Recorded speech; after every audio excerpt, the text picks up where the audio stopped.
everyone, it's Miss Smith. Today, you guys are going to be talking about beetles in Listen and Learn, and it is the biggest group of bugs that there are out there. So let's get started and we can learn some about them. My grasshopper friend, I don't think I'm on the right page. There we go.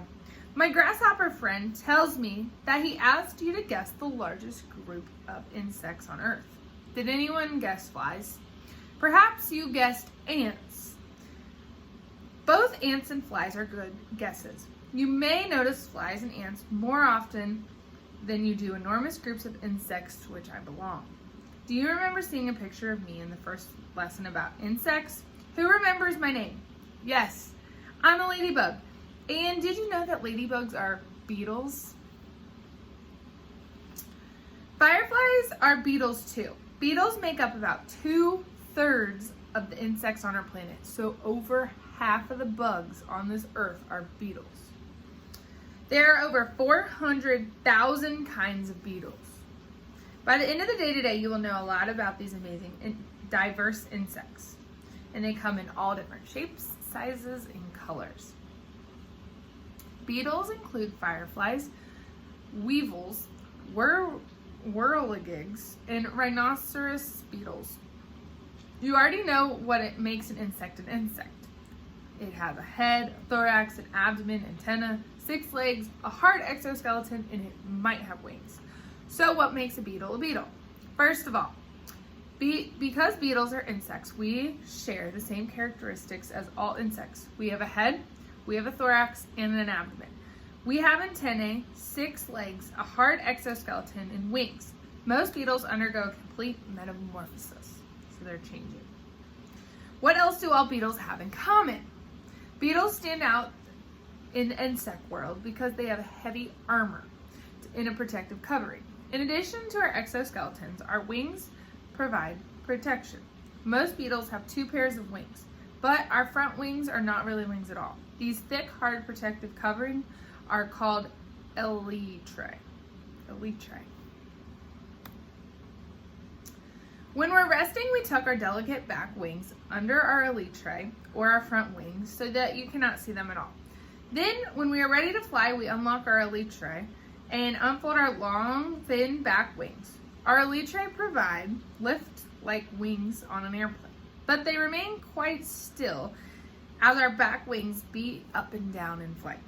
Scientists believe one reason insects have survived to continue to live in such huge numbers on Earth is because many of us can fly, but beetles are not the fastest flyers of the insect world. In fact, some ground beetles do not fly at all. Surely one big reason our survival is hard, our outer wing cases set us apart from other insects.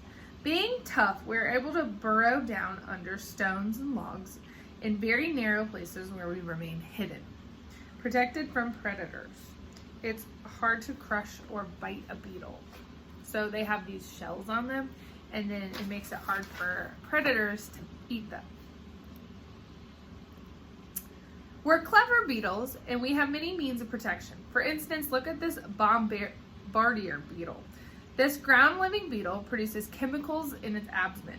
When attacked by a predator, the chemicals combine to form a bad-smelling, boiling liquid. The bombardier beetle makes a loud popping noise as it sprays its enemies, with chemicals sometimes burning the other insects or even people. Wasp beetle, or animal lookalikes, is another way beetles protect themselves. Look at this beetle. What does it look like? It's called a wasp beetle because its long yellow-black body mimics or copies that of a wasp. How do you think this keeps predators away from it? Because they're afraid to be stung. Another reason for large numbers of beetles is in the fact that different species adapt and change over long periods of time to suit their environments. Beetles live in some of the most difficult places to live on Earth, some surviving the intense heat of the desert, others underwater habits develop ways to breathe underwater. Many desert beetles are wingless and live beneath the sand where it is cooler and less dry. Some of these, like the Namibian desert beetles, have stilt-like legs, allowing them to rise above the hot sand. Still others have developed arced elytrae, creating tiny air pockets to protect them from the heat. So those are their wing coverings. Because insects need air to live, water beetles must come to the surface to breathe. Some water beetles, like this diving beetle, have developed a trick to carry oxygen. Bubbles underwater. Trapped beneath their elytrae, the whirligig beetle solves the oxygen problem by staying mostly on the surface of ponds and streams, using its paddle-shaped legs to spin and turn. Its eyes divided into two parts can see above and below the surface at the same time. So he has an eye above and an eye below to watch out for predators. Beetles have adapted over the years to eating a variety of plants and animal foods. Sometimes they feed on seeds and apples and cherries. And carrion beetles and their larvae feed on dead animals. So they kind of eat just about anything. Dung beetles are named for the food that they eat. Dung is a manure, the solid waste of animals.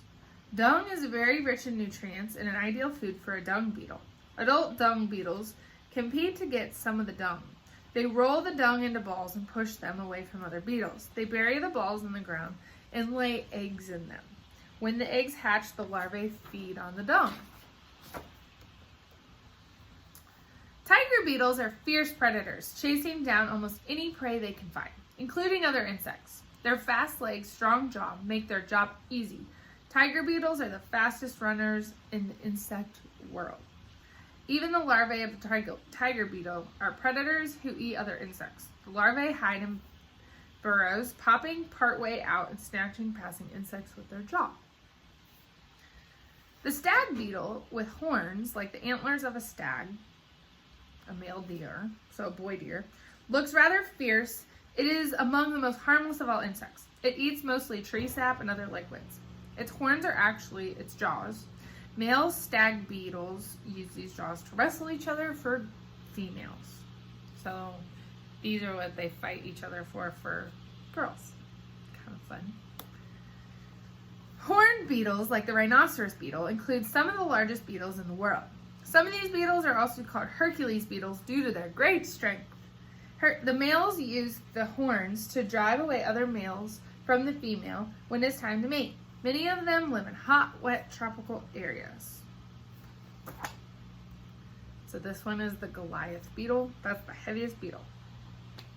Aren't we beetles amazing? All insects, from those with eardrums on their abdomens to those who make their own honey, to those that glow in the dark, are truly amazing. Many insects are so small you may forget they are living around you, in trees, underground, even in your house. It's true that some insects can be a real nuisance, but many insects like me are extremely helpful. Next time, you will learn about how important insects are in your daily lives.